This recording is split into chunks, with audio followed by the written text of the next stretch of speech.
नमस्कार विद्यार्थी मित्रांनो, आज आपण नवीन एक्सरसाइज सुरू करूया. त्याच्यातले फक्त 10 क्वेश्चन करूया आपण. तर त्याच्यातला पहिला क्वेश्चन आहे, what is the difference between the place values of the underline digits in the number 579426. याच्यामध्ये जे अंडरलाईन केलेले जे लेटर्स आहे, ठीक आहे ना, जे नंबर्स आहे याचे आपल्याला प्लेस व्हॅल्यूमधला डिफरन्स काढायचा आहे. आता तुम्हाला प्लेस व्हॅल्यू माहिती आहे, 7 कुठल्या प्लेसला आहे, 10,000च्या प्लेसला आहे, ठीक आहे. आणि 2 कुठल्या प्लेसला आहे, 10च्या प्लेसला आहे, ठीक आहे. तर 70,000 आणि -20 करावं लागेल, या दोघांचा डिफरन्स काढायचा आहे. तर आपण करूया. बघा, 7ची प्लेस व्हॅल्यू किती आहे इथं, 70,000.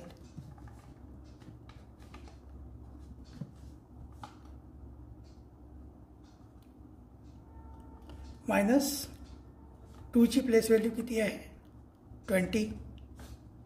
याला मायनस केलं तर किती येते, 10मधून 2 मायनस केले तर 8. हे झाले 996, 69980. तर याचा आन्सर किती येतो आहे, 4, 69980. ठीक आहे.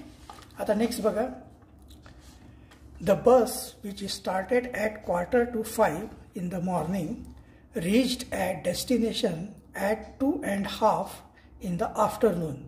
What time did the bus take. ठीक आहे. एक बस आहे, ती आपल्या म्हणजे इथून निघाली सकाळी. किती वाजता निघाली, 4:45. 4:45 म्हणजे किती झाले, 5 वाजायला 15 मिनटं बाकी, म्हणजे 4:45. 4:45.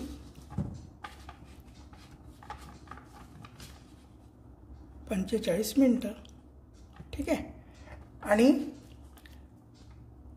and reached the destination at 2:30 in the afternoon.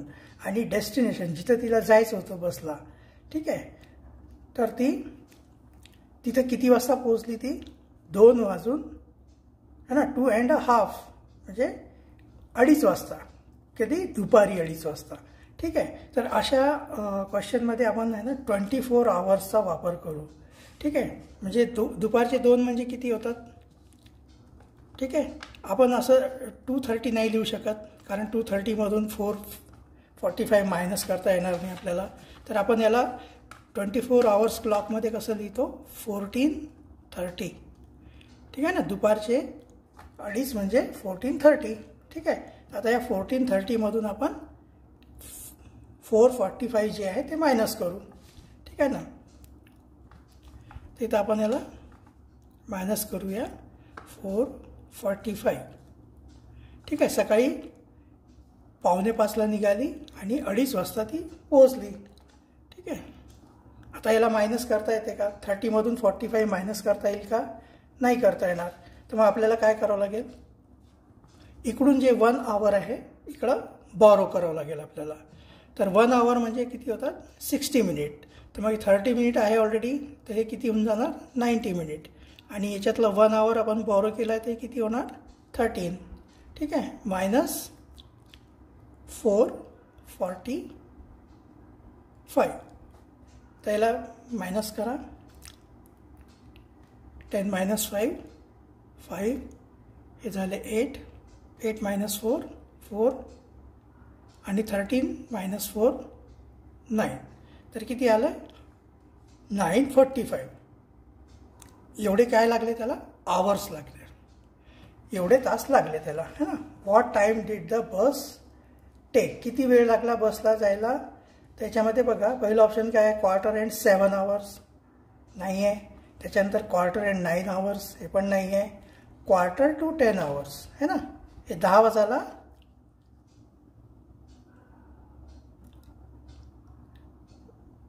हां ना, 10ला 15 मिनटं कमी आहे ना, 10 तासाला 15 मिनटं कमी. तर 4:45 10 आवर्स. त्याचा आन्सर येत आहे तिसरा. ठीक आहे. हे पण नाही आहे क्वार्टर अँड 10 आवर्स म्हणजे 10:45 हे पण नाही आहे. ठीक आहे ना. तर याचा आन्सर येत आहे तिसरावाला क्वार्टर टू 10 आवर्स. ठीक आहे. चला नेक्स्ट बघूया.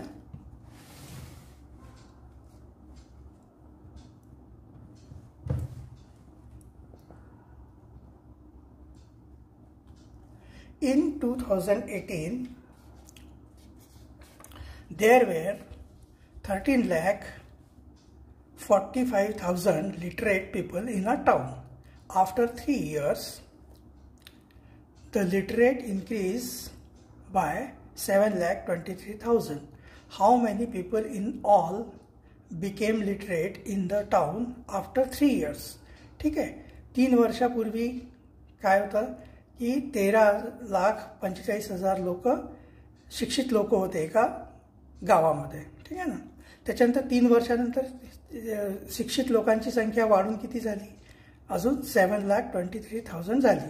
ठीक आहे. तर 3 वर्षामध्ये पूर्ण 3 वर्षामध्ये किती शिक्षित लोक झाले टोटल? तर हे आपल्याला ह्याच्यामध्ये याला ॲड करायचं आहे सरळ सरळ. ठीक आहे.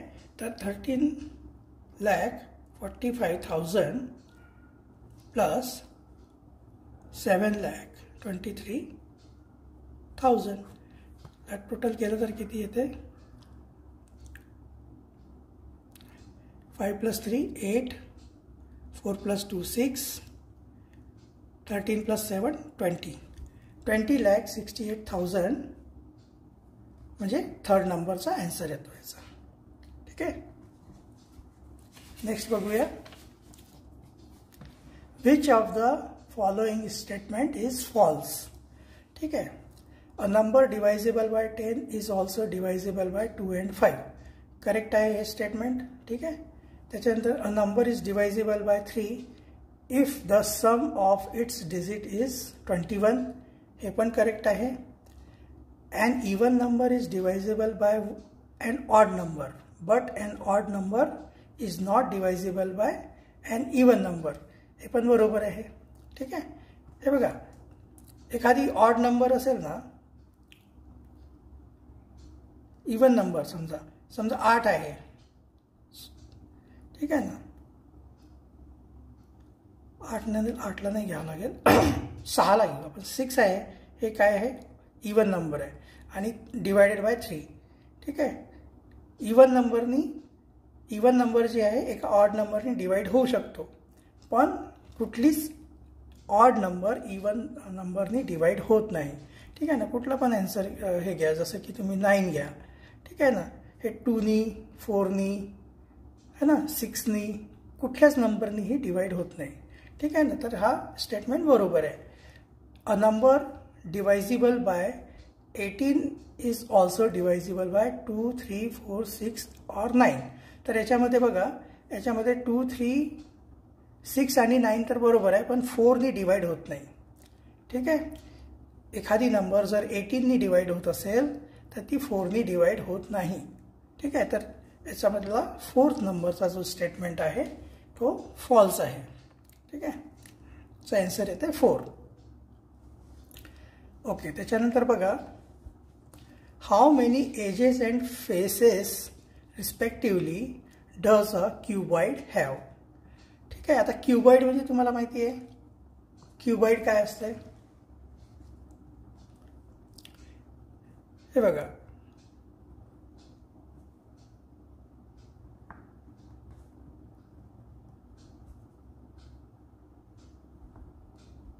क्युबॉइड आहे ना, असं एक बॉक्स असतो.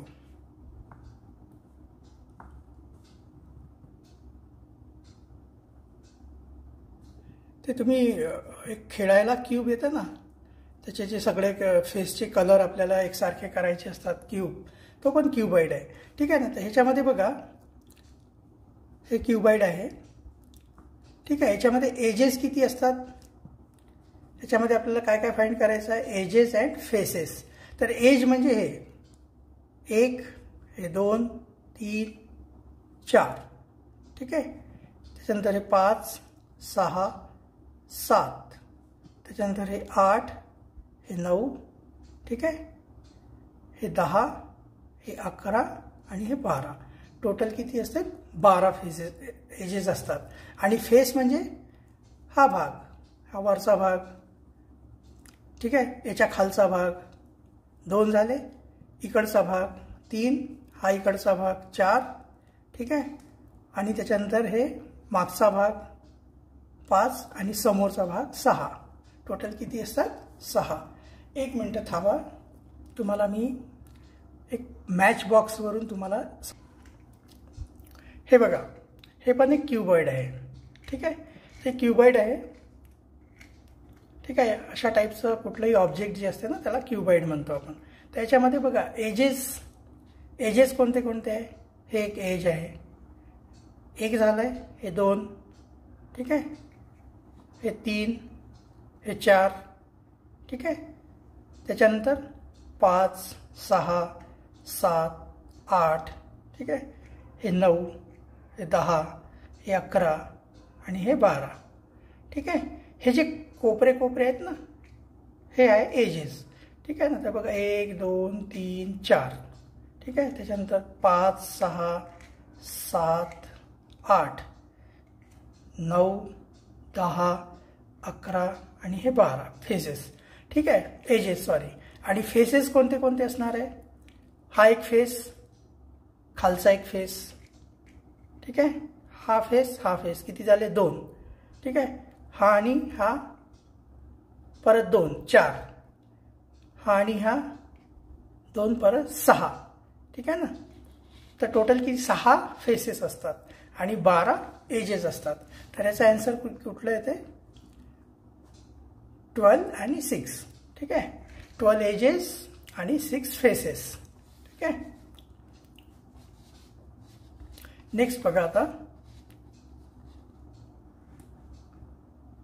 what is the cost price of a notebook if there is a profit of rupees 300 by selling 5 dozen notebooks for rupees 1200, ठीक आहे. तर प्रॉफिट अँड लॉसचे जे क्वेश्चन असतात त्याच्यामध्ये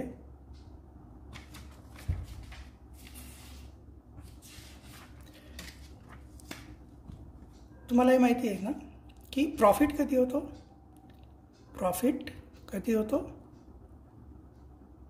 जर तुमचं सेलिंग प्राइस जास्त असेल आणि कॉस्ट प्राइस तुमचं कमी असेल, ठीक आहे ना, तेव्हा तुम्हाला प्रॉफिट होतो, ठीक आहे ना.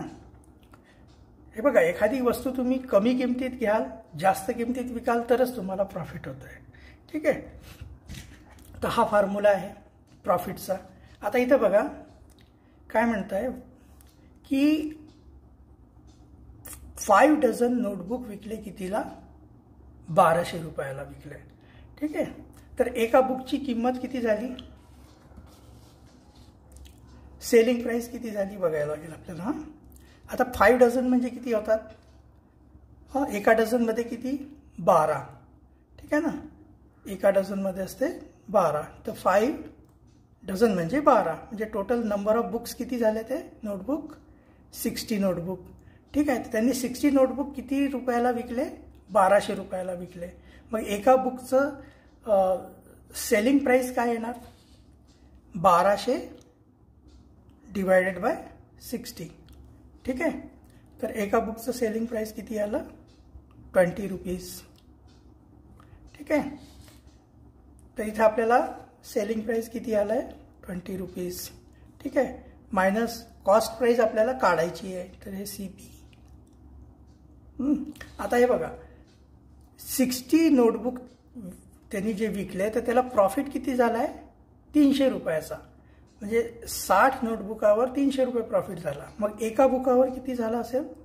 तर 300 डिवायडेड बाय 6 म्हणजे किती झालं? 6 5 30, 5 रुपीज. एका बुकावर प्रॉफिट किती झालं आहे? 5 रुपीज, ठीक आहे. तर इथं प्रॉफिट किती येईल आपला? 5. आता याला सॉल्व करायचं आहे. आता तुम्हाला माहिती आहे का, हे बघा, हे इक्वलचं साईन असतं ना, तर हे आपण ट्रान्झिशन करतो याला, ठीक आहे. हा CP आहे ना इकडे न्यायचा आणि हा जो मायनस आहे तर इकडं प्लसमध्ये येऊन जाईल, तो CP कॉस्ट प्राईस. ठीक आहे, आणि हे 20 आणि हा जो 5 आहे इकडचा 5 इकडं आपण इक्वलच्या राईट हँड साईडला घेऊन जायचं आहे. तर हे प्लस आहे तर इथं मायनस होणार तो. ठीक आहे, तर CP is equal to 20 - 5.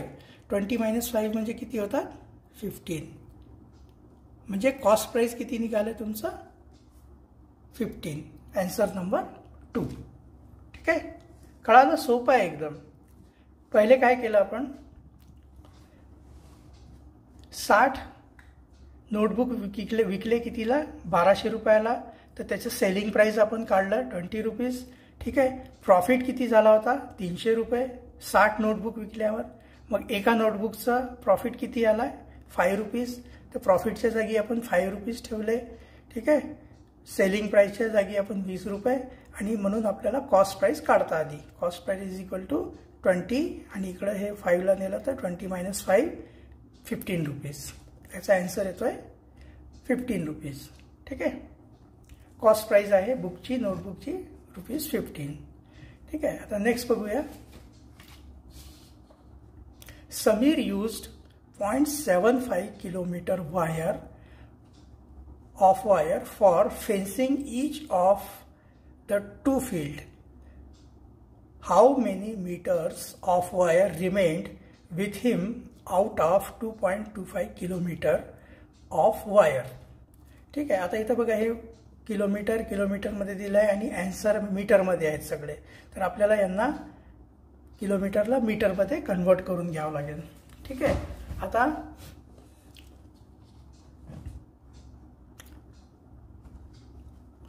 .75 kilometre 0.75 kilometre. ठीक आहे, म्हणजे किती मीटर होणार? तुम्हाला माहिती आहे किती मीटर म्हणजे 1 किलोमीटर 1000. ठीक आहे, तर 0.75 आहे ना इंटू किलोमीटरच्या जागी आपण काय करू आता? 1000 मीटर करू. ठीक आहे, जर यांना आपण मल्टिप्लाय केलं दोघांना तर किती मीटर येतात माहिती आहे? हे बघा 75 आणि 1000. 75 आणि हे 1000. ठीक आहे, पण आता इथं 2 नंबर्स नंतर डेसिमल आहे, तर इथं पण 2 नंबर्स नंतर आपल्याला इथं डेसिमल लावावं लागेल. म्हणजे हे येत आहे 750 मीटर. ठीक आहे, लक्षात आलं आहे?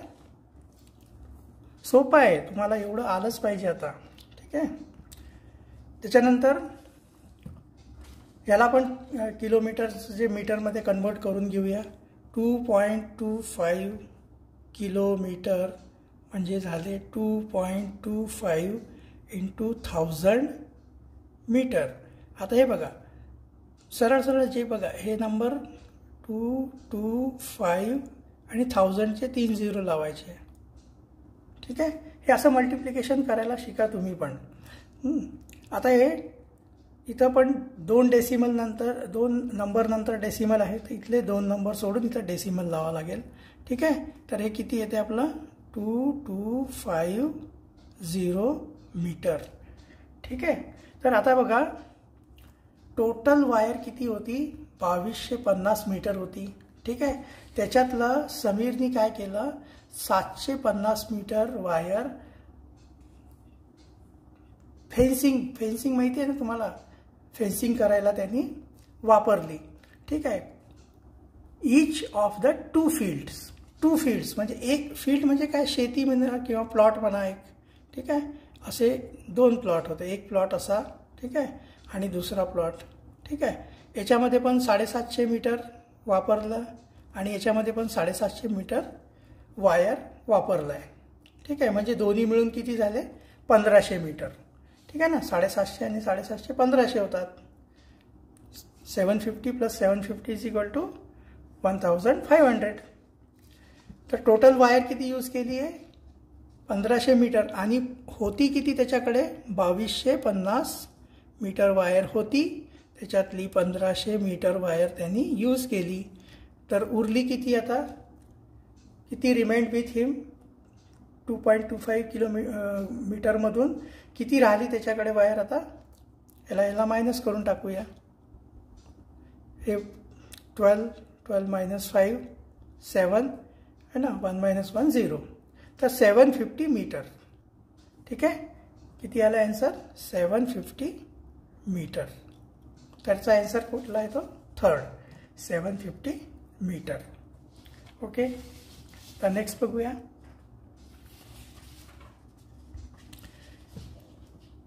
हे बघा, आता इथं काय दिलेलं आहे? x plus 5 is an even number which is the 10th odd number after it. ठीक आहे, हे बघा, x plus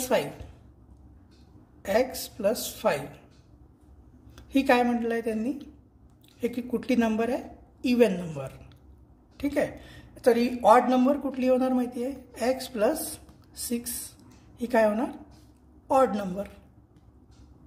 ठीक आहे, तर आता इथून आपल्याला काय करायचं आहे की ह्या even number which is the 10th odd number after it, ह्या नंबर नंतर 10वी ऑड नंबर कोणती होणार? ठीक आहे ना, ही तर पहिली झाली, पहिली ऑड नंबर. दुसरी ऑड नंबर काय होणार आहे? ह्याच्यामध्ये 6च्या जागी आपण 8 करत जायचं. ठीक आहे ना, तर ही ऑड होणार. ठीक आहे, हे दुसरी ऑड नंबर. तिसरी काय होणार? x plus 10, हे तिसरी ऑड नंबर. चौथी काय होणार? x plus 12. त्याच्यानंतर पाचवी कोणती होणार? x plus 14. त्याच्यानंतर x plus 16, सहावी ऑड नंबर. ठीक आहे, त्याच्यानंतर x plus 18, हे सातवी ऑड नंबर. x plus 20 हे कुठली होणार? आठवी. त्याच्यानंतर x plus 22 हे होणार नववी. आणि x plus 24 हे होणार 10वी ऑड नंबर. ठीक आहे ना, ही एक इवन नंबर दिलेली आहे x plus 5. ही इवन नंबर आहे. तर मग ऑड नंबर एक आपण त्याच्यामध्ये जर ॲड केलं तर ते ऑड नंबर होऊन जाईल. ठीक आहे ना, हे बघा, सिंपल मी तुम्हाला सांगतो. याला एक्सची व्हॅल्यू एकच समजून चला तुम्ही, 1. तर 1 plus 5 किती होणार? किती होणार? 6. ठीक आहे, आणि 1 plus 6 किती होणार? 7. ही ऑड नंबर झाली की नाही? ठीक आहे ना, तुम्ही कुठलं पण बघा. 1 plus 8 9 म्हणजे ऑड नंबर. 10 plus 1 म्हणजे 11 ऑड नंबर. 13 15 17 19 21 23 25 हे सगळे ऑड नंबर झाले. ठीक आहे ना, तर इथून आपल्याला बघा कितवी ऑड नंबर फाइंड करायची होती? 10वी. तर ही पहिली झाली, हे दुसरी, हे तिसरी, हे चौथी, पाचवी, सहावी, सातवी, आठवी, नववी, 10वी. तर 10वी ऑड नंबर कुठली आहे? x plus 24. तर याच्यामधला आन्सर येत आहे 4th. x plus 24 जी आहे ती 10वी ऑड नंबर आहे. कशाच्या नंतर? x plus 5 पहिली जी इवन नंबर आहे, त्याच्यानंतर 10वी ऑड नंबर x plus 24 आहे. ठीक आहे, ओके. आता नेक्स्ट बघा. 15 June 2017 was Thursday. On which date will the next 11th Thursday be? ठीक आहे, तर आता बघा 15th जूनला काय होता? थर्सडे होता. आता आपल्याला काय करायचं आहे? याच्यानंतर on which date will the next 11th Thursday be, याच्यानंतरचा 11वा थर्सडे कधी येणार हे आपल्याला काढायचं आहे. तर तुम्हाला माहिती आहे का की जर 15ला थर्सडे आहे तर पुढचा थर्सडे कधी येणार? 7 दिवसानंतर, म्हणजे 22 जूनला येणार आहे थर्सडे. 7 दिवस आपण ॲड करत गेलं ना तर पुढचा जो दिवस आहे तो रिपीट होतो. ठीक आहे ना, 15 तारखेमध्ये 7 दिवस जर ॲड केले तर तोच डे रिपीट होतो. मग त्याचा पुढचा जो थर्सडे आहे तो कधी येणार? 29 जूनला येणार. ठीक आहे, त्याचा पुढचा थर्सडे कधी येणार? 29 + 7. ठीक आहे, 36. पण 36 डेट असते का? एका महिन्यामध्ये मॅक्झिमम किती? 31 डे किंवा 30 डे असतात. ठीक आहे ना, तर 29 + 7 जर केलं तर हे किती येते? 36. पण आता जूनमध्ये तुम्हाला माहिती आहे का किती दिवस असतात? जूनमध्ये फक्त 30 दिवस असतात. ठीक आहे, तर उरले किती आता आहे 6. ठीक आहे, तर 6 है ना. जून नंतर कुठला मंथ चालू होतो? जुलै. ठीक आहे ना. तर 6 जुलैला आपल्याला पुढचा जो थर्सडे कधी येणार आहे? 6 जुलैला. ठीक आहे. त्याच्यानंतर त्याच्या पुढचा थर्सडे कधी येणार आहे? 13 जुलै. 7 ॲड करत जायचं आहे.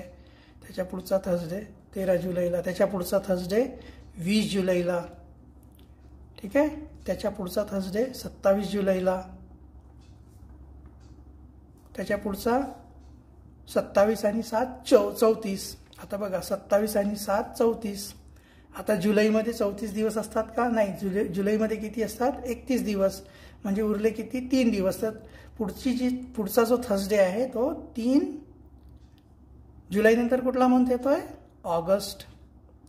तर 3 ऑगस्टला येणार तुमचा पुढचा थर्सडे. ठीक आहे. त्याच्यानंतर त्याच्या पुढचा थर्सडे कधी येणार आहे? 10 ऑगस्टला. त्याच्या पुढचा 17 ऑगस्टला. आणि त्याच्या पुढचा 24 ऑगस्टला. आणि याच्या पुढचा कधी येणार आहे? 31 ऑगस्टला. तर मला वाटते झाले आहे पूर्ण. बघा आपल्याला कितवा थर्सडे काढायचा आहे? 11th Thursday. ठीक आहे ना. पुढचा 11th थर्सडे काढायचा आहे आपल्याला. हे बघा ह्याला सोडून हे झाला पहिला, दुसरा, तिसरा, चौथा, 5वा, 6वा, 7वा, 8वा, 9, 10 आणि 11वा. ठीक आहे. तर 11वा थर्सडे कधी यायला लागला आहे? 31 ऑगस्टला यायला लागला आहे. तर याचा ॲन्सर काय येतोय? 31 ऑगस्ट. ठीक आहे. सोपं आहे. 7 दिवस ॲड करत जायचे. ठीक आहे. आणि मध्ये जेव्हा मंथ चेंज होतो ना, जसं आता जून 30 महिन्याचा आहे. आता याच्यामध्ये 7 आपण ॲड केले तर 36 होतात. पण जून तर 30 महिन्याचाच आहे. तर उरले किती? 6 दिवस. तर 6 जुलैला तुमचा थर्सडे असणार आहे. तसंच आता इथं पण जुलै संपतोय. ठीक आहे. जुलै संपल्यावर ऑगस्ट चालू होतोय. आता जुलैमध्ये टोटल इथं 7 दिवस ॲड केले तर 34 होतात. ठीक आहे. जुलैमध्ये 31 दिवस असतात. तर उरलं किती? 3 ऑगस्टला मग पहिला थर्सडे असणार आहे. त्याच्यानंतर याला असं करत जायचं. तर 31 ऑगस्टला 11वा थर्सडे येतो. ठीक आहे. ओके. आता एक लास्ट क्वेश्चन बघूया. कारण आपण आता 10 क्वेश्चनच आपण सॉल्व करणार आहे. कारण व्हिडिओ बराच मोठा होतोय जास्त क्वेश्चन घेतले तर. ठीक आहे. तर 10 क्वेश्चनच करत जाऊया आपण. आता बघा लास्ट क्वेश्चन आहे. What amount is received on selling 450 bags each containing 30 kg of chickpea at the rate of ₹30 per bag. ठीक आहे. आता यांनी काय म्हटलं आहे की आपल्याला एक म्हणजे चिकपी म्हणजे काय होतं? वटाणे. ठीक आहे. छोटे वटाण्याची बॅग आहे. ठीक आहे. ते वटाणे विकून किती पैसे आले आपल्याला? पण किती वटाणे विकलेले आहे? हे बघा 450 bags each containing 30 kg. म्हणजे टोटल केजी किती झाले? एक बॅग जी आहे ना ती 30 किलोची आहे. मग 450 बॅग जे आहे. ठीक आहे ना. प्रत्येकी 30 किलोच्या. तर ते किती किलो होणार टोटल? हां. असे मल्टिप्लिकेशनमध्ये ना तुम्ही काय करा, थोड्या वेळासाठी हे 0 माइंडमध्येच ठेवायचं. हे 0 वापरायचे नाही. फक्त 3चा 45मध्ये मल्टिप्लिकेशन करायचं. 3 5 15. ठीक आहे. 3 5 15. 1 कॅरी ओव्हर झालं. 3 4 12 + 1. 3 4 12 + 1 13. आणि हे 2 0 लावून टाकायचे. हे काय झालं? KG. Total number of bags 450 आहे. आणि प्रत्येक बॅगचं जी वेट आहे ते किती आहे? 30 kg. ठीक आहे. तर टोटल जे आहे 450 बॅगचं वजन किती होणार? 13,500 किलोग्रॅम होणार. ठीक आहे. आता ह्यांनी जे टोटल जे चिकपी आहे म्हणजे जे मटार आहे, छोटे मटार म्हणजे चिकपी असतात, हे मटार विकले कितीला? 30 रुपये पर केजीला विकले. म्हणजे एका केजीची किंमत किती? 30 रुपये. आणि आपल्याकडे टोटल किती आहे? 13,500 किलो 13,500 किलो मटर आहे आणि प्रत्येक म्हणजे 1 किलो जे मटर आहे ते कितीला विकले त्यांनी 30 रुपयाला. ठीक आहे. तर इथे पण बघा हे जे 3 झिरो आहे ना याला थोड्या वेळासाठी आपण माइंडमध्येच ठेवायचं आहे. फक्त 135 × 3 करायचं आहे. तर 3 5 जार 15. ठीक आहे. 1 कॅरी ओव्हर झालं. 3 3 जार 9 + 1 10. 1 कॅरी ओव्हर झालं. 3 1 जार 3 + 1 4. ठीक आहे. आता हे 3 झिरो 1 2 3 0 1 2 3 0 लावून द्यायचे. तर हे टोटल किती झाले एवढे रुपीज झाले. ठीक आहे. 13,500 किलो चिकपी विकले किती 30 रुपये केजीच्या हिशोबाने पर केजीच्या हिशोबाने विकले. म्हणजे 1 किलोच्या मागे किती 30 रुपये आले. तर 13,500 किलोच्या मागे किती येणार 4,05,000 रुपये येणार. ठीक आहे. तर याचा आन्सर कुठला येतोय सेकंडवाला 4,05,000. ठीक आहे. तर अशा पद्धतीने आज आपण इथेच थांबूया. आता उद्या व्हिडिओ अजून मी पुढचा व्हिडिओ टाकणार त्याच्यामध्ये आपण पुढचे 10 क्वेश्चन घेणार. ठीक आहे ना. आपण आता काय केलं आहे 26 पासून 35 पर्यंत 10 क्वेश्चन आपण सॉल्व केलेले आहे. ठीक आहे. चला भेटूया आपण उद्या परत पुढच्या व्हिडिओमध्ये. ठीक आहे. तोपर्यंत छान अभ्यास करा, खूप प्रॅक्टिस करा. एक्झाम एकदम लवकर जवळ आलेली आहे. ठीक आहे. चला थँक्यू.